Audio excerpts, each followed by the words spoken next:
সালামু আলাইকুম প্রিয় শিক্ষার্থী, আশা করি তোমরা ভালো আছো। আলহামদুলিল্লাহ আমিও তোমাদের দোয়ায় ভালো আছি।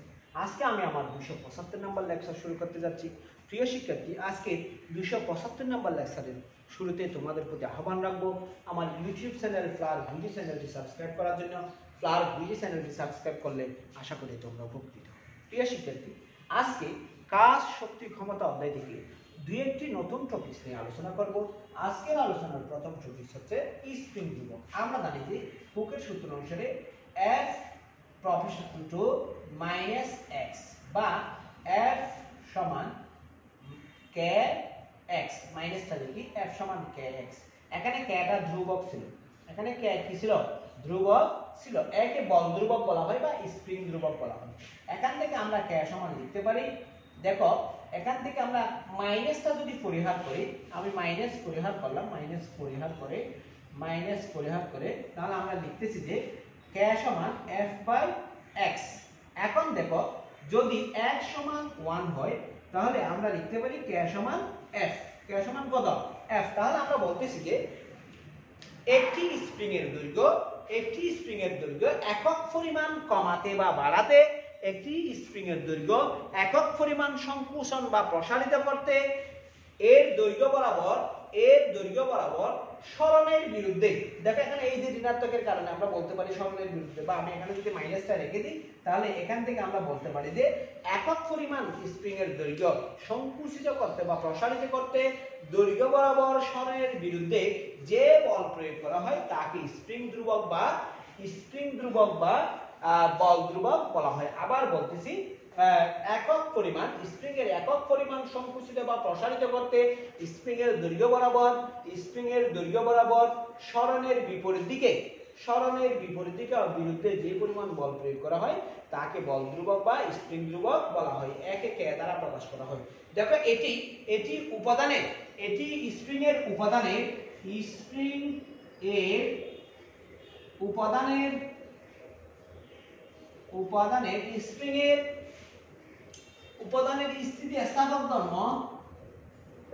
স্থিতি স্থাপক ধর্ম এবং জ্যামিতিক গঠনের উপর নির্ভর করবে।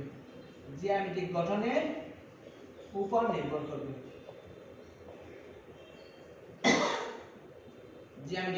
কি করে? নির্ভর করে। এখানকার এটা তাহলে স্প্রিং ধ্রুবকের এখানে একক কি পাই? দেখো স্প্রিং ধ্রুবকের একক এখান থেকে আমরা দেখতেছি যে k সমান নিউটন বাই মিটার, মানে নিউটন পার মিটার, এটা হচ্ছে একক। আর যদি মাত্রা হিসাব করি তাহলে আমরা পাবো k এর মাত্রা সমান বলের মাত্রা হচ্ছে m l t ইনভার্স 2, এটার মাত্রা হচ্ছে l কাটাকাটি যাবে, তাহলে বাকি থাকবে কি m t ইনভার্স 2। তাহলে বল ধ্রুবকের মাত্রা হচ্ছে m t ইনভার্স 2। আশা করি তোমরা বুঝতে পারছো। এখন আমরা অভিকর্ষ বল দ্বারা সম্পাদিত কাজ করব। তার আগে তোমাদের জন্য দুটি প্রশ্ন রেখে যাব। কয়টি প্রশ্ন রেখে যাব? দুইটি প্রশ্ন রেখে যাব। দেখো স্প্রিং এর দৈর্ঘ্য কেটে ছোট করলে স্প্রিং ধ্রুবক বৃদ্ধি পায়। স্প্রিং এর দৈর্ঘ্য কেটে ছোট করলে স্প্রিং এর বল ধ্রুবকের পরিবর্তন হবে কি? স্প্রিং এর দৈর্ঘ্য যদি আমি কেটে ছোট করি তাহলে স্প্রিং এর বল ধ্রুবকের কোনো কি হবে কিনা? পরিবর্তন হবে কিনা। এখন আরেকটি প্রশ্ন, মাথায় করে কোনো ভারী বস্তু নিয়ে কিছু দূর যাওয়ার পর অভিকর্ষ বল দ্বারা কৃতকাজ শূন্য হয় কেন? মাথায়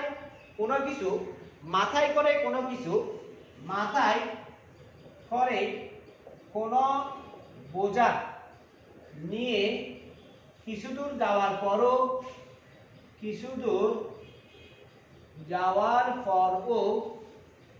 অভিকর্ষ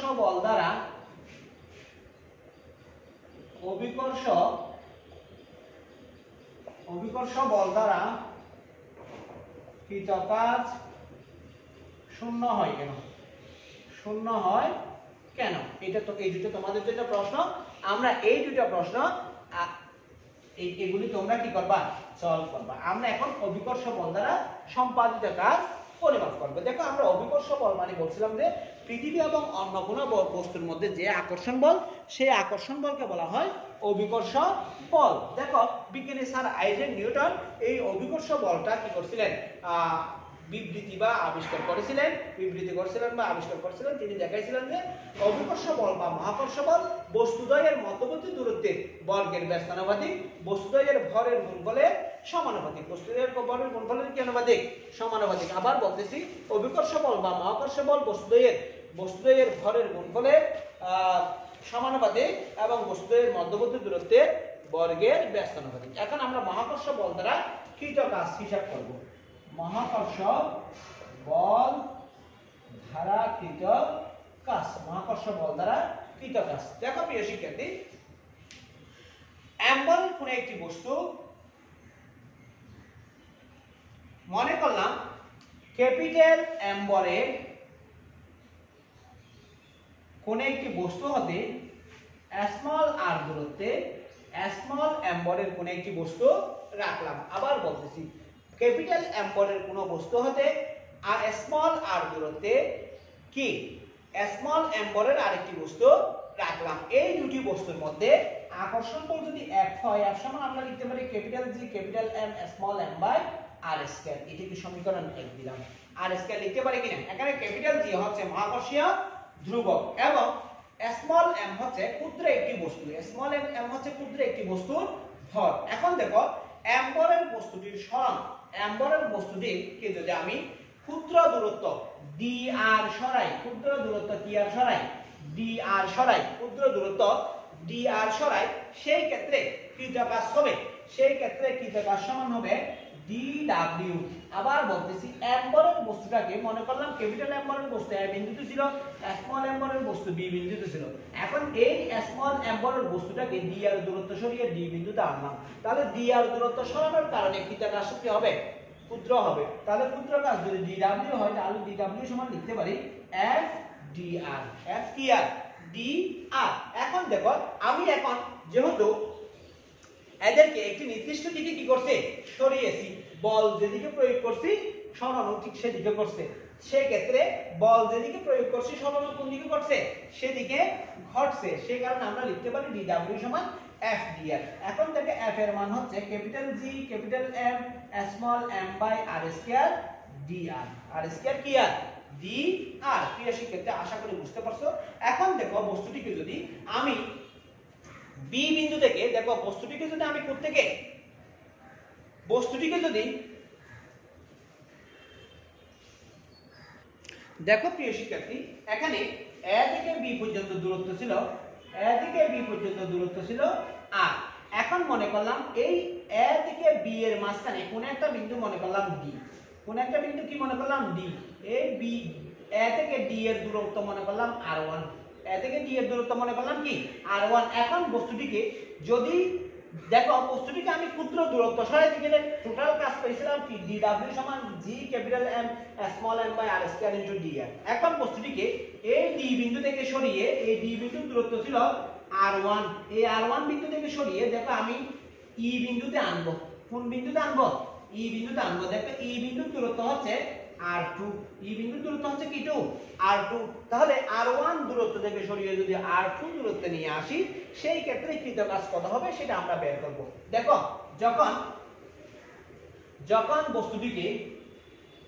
যখন বস্তুটিকে d বিন্দু হতে অর্থাৎ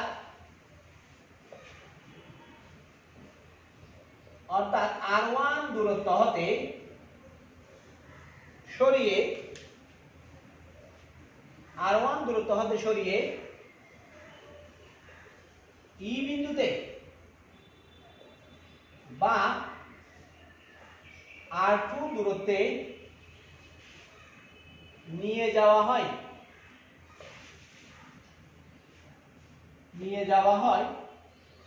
তখন কৃত কাজ হবে ইন্টিগ্রেশন dw সমান, আবার বলতেছি, যখন বস্তুটিকে d বিন্দু থেকে সরিয়ে e বিন্দুতে অর্থাৎ r1 দূরত্ব থেকে সরিয়ে r2 দূরত্বে নিয়ে যাওয়া হয়, সেই ক্ষেত্রে কৃত কাজ হবে ইন্টিগ্রেশন ডিডব্লিউ, অর্থাৎ আমরা যে ডিডব্লিউ সমান capital G capital M small m by r square d r যে সমীকরণটা পাইছিলাম, এটা হচ্ছে ক্ষুদ্র দূরত্ব সরাতে ক্রিয়া কাজ। এখন এই সমীকরণকে যদি আমি r1 থেকে r2 সীমার মধ্যে সমাকলন করি, তাহলে টোটাল r1 থেকে r2 অবস্থানে নিয়ে যেতে যে কাজ সম্পাদন করতে হবে তার মান পাবো। তাহলে integration r1 to r2 capital G capital M small m by r square d r, বা ইন্টিগ্রেশন ডিডব্লিউ সমান w, এটা আমরা আগে থেকে জানি। এখন এখানে G capital M small m এগুলি ধ্রুবরাশি বের করে দিলাম। বের করে দেওয়ার পর এখানে থাকবে r1 to r2 r inverse 2 dr, আর 1 বাই r স্কয়ার কে r ইনভার্স 2 লিখতে পারি। এখন দেখো প্রিয় শিক্ষার্থী, আমরা কি করতে পারি দেখো। তাহলে w সমান আমরা পাবো capital G capital M small m r inverse 2 কে ইন্টিগ্রেশন করলে r inverse 2 plus 1 minus 2 plus 1 সীমা হচ্ছে r1 থেকে r2, বা আমরা পাবো w সমান আমরা পাবো capital G capital M small m, এখানে থাকবে r ইনভার্স 1 বাই মাইনাস 1, এটা হবে r1 থেকে r2। এখন দেখো প্রিয় শিক্ষার্থী, সামনে মাইনাসটা আমরা বের করে দিলাম, মাইনাসটা যদি বের করে দিই তাহলে w সমান minus capital G capital M small m, এটা হবে 1 by r r1 to r2, বা w সমান minus capital G capital M small m, একবার সর্বোচ্চ মান বসাবো আর একবার সর্বনিম্ন মান বসাবো। একবার সর্বোচ্চ মান বসাবো, একবার কি বসাবো সর্বনিম্ন মান বসাবো। সর্বোচ্চ মান বসালে 1 by r2 minus 1 by r1, এটাই হচ্ছে কোন একটি বস্তুকে ডি বিন্দু থেকে ই বিন্দুতে নিয়ে যেতে কৃতকাজের রাশিমালা, ডি বিন্দু থেকে ই বিন্দুতে নিয়ে যেতে কৃতকাজের রাশিমালা। দেখো আমি মাইনাস চিহ্নটা যদি গুণ করে দিই তাহলে আমরা পাবো যে w সমান capital G capital M small M, minus দ্বারা গুণ করলে এটা মাইনাস হয়ে যাবে, প্লাস হয়ে যাবে, তার মানে minus 1 by r2 plus 1 by r1, বা w সমান capital G capital M small M 1 by r1 minus 1 by r2। এটাই হচ্ছে কি বলে মহাকর্ষ বল দ্বারা কোন বস্তুর উপর কৃতকাজের রাশিমালা। মহাকর্ষ বল দ্বারা কোন বস্তুর উপর কিসের রাশিমালা? কৃতকাজের রাশিমালা। এখন দেখো আমরা চিত্র থেকে দেখছি যে r1 is less than r2, r1 is less than r2, তার মানে 1 by r1 is greater than 1 by r2। যদি r1 r2 থেকে ছোট হয় তাহলে 1 by r1 is less than 1 by r1 is greater than 1 by r2 হবে। আবার বলতেছি, যদি r1 r2 থেকে বড় হয় তাহলে r1 এর বিপরীত রাশি r2 এর বিপরীত রাশি থেকে বড় হবে। তাহলে আমরা দেখতেছি যে এটা যদি বড় হয় এটা থেকে, তাহলে অবশ্যই বিয়োগফল ধনাত্মক হবে, এবং r1 by r1 is greater than 1 by r2 হলে কাজ ধনাত্মক হবে। কাজ কি হবে? ধনাত্মক হবে। অর্থাৎ বস্তুটির দূরত্ব যদি বৃদ্ধি পায়, বা বস্তুটিকে যদি সরিয়ে পিছনের দিকে নিয়ে যাওয়া হয়, সেই ক্ষেত্রে অর্থাৎ বিন্দু থেকে যত দূরে সরে যাবে বস্তুটির দ্বারা সম্পাদিত কাজ ধনাত্মক হবে, তত কি হবে? ধনাত্মক হবে। আবার যদি ওই যে কি হয় r1 is greater than r2 হয়, r1 is greater than কি হয়? r2 হয়, সেই ক্ষেত্রে আমরা দেখতেছি যে 1 by r1 is greater than 1 by r2, 1 by r1 is greater than 1 by কি 2 r2। তার মানে হচ্ছে যে যদি r1 by r1 is greater than 1 by কি 2 r2, তাহলে 1 by r2 যদি কি হয়?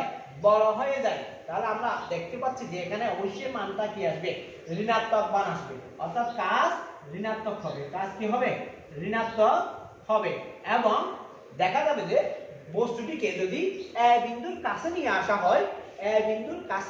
হয়, সেই ক্ষেত্রে যে কাজ সম্পাদিত হবে সেই কাজ ঋণাত্মক হবে, আর বস্তুটিকে দূরে নিয়ে গেলে সেই ক্ষেত্রে যে কাজ সম্পাদিত হয় সেই কাজ কি হবে?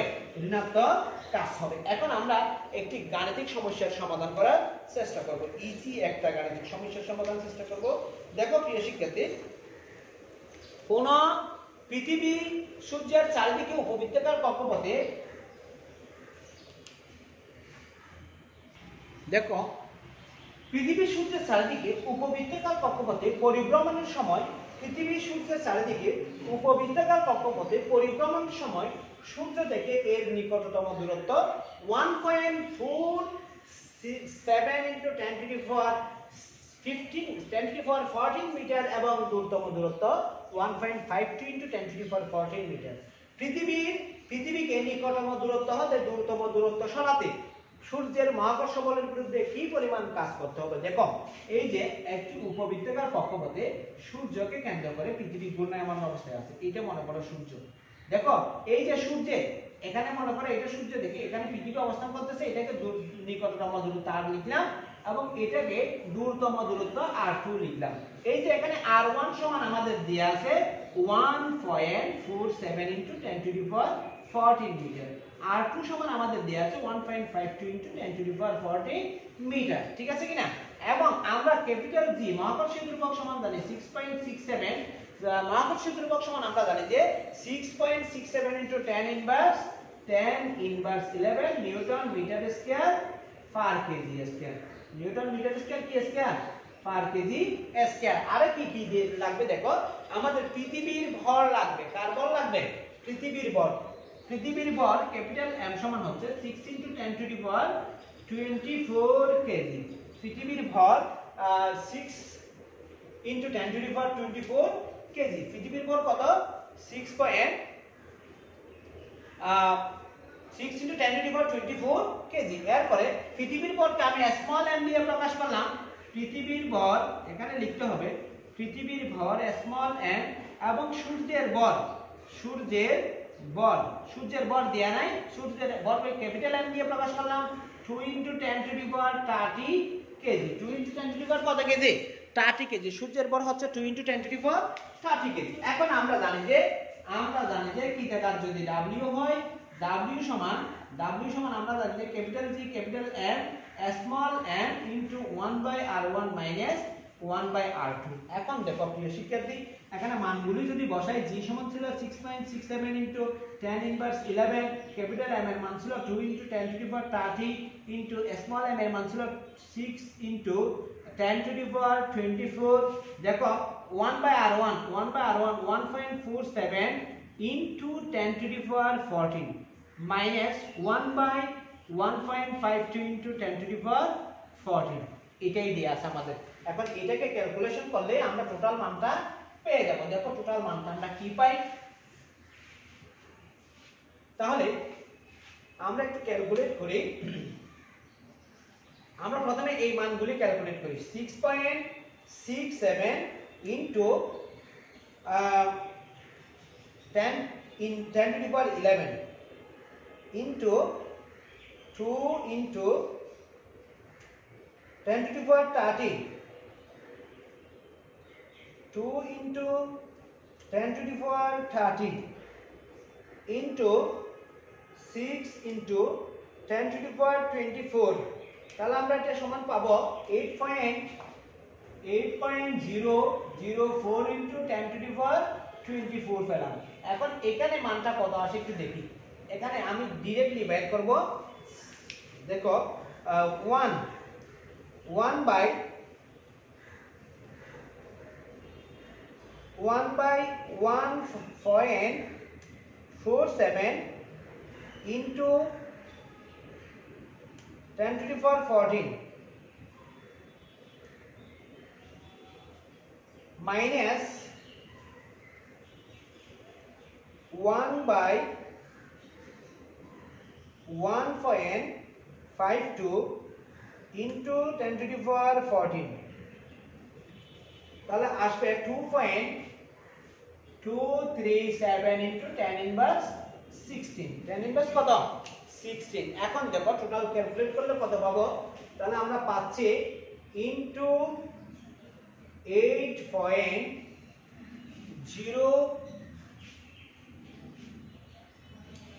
কত পাবো? 004 into 10 to the power 24। তাহলে আমরা পাচ্ছি 1.79 into 1.79 into 10 to the power 29। 1.79 into 10 to the power কত? 20। অর্থাৎ সূর্যকে মহাকর্ষ বলের বিরুদ্ধে 1.79 into 10 to the power 29 joule কাজ সম্পাদন করতে হবে, তবেই সূর্য পৃথিবীকে তার নিকটতম দূরত্ব থেকে সরিয়ে দূরতম দূরত্বে নিয়ে যেতে পারবে। আজকে এই পর্যন্ত, ভালো থেকো। আসসালামু আলাইকুম ওয়া রাহমাতুল্লাহি ওয়া বারাকাতুহু।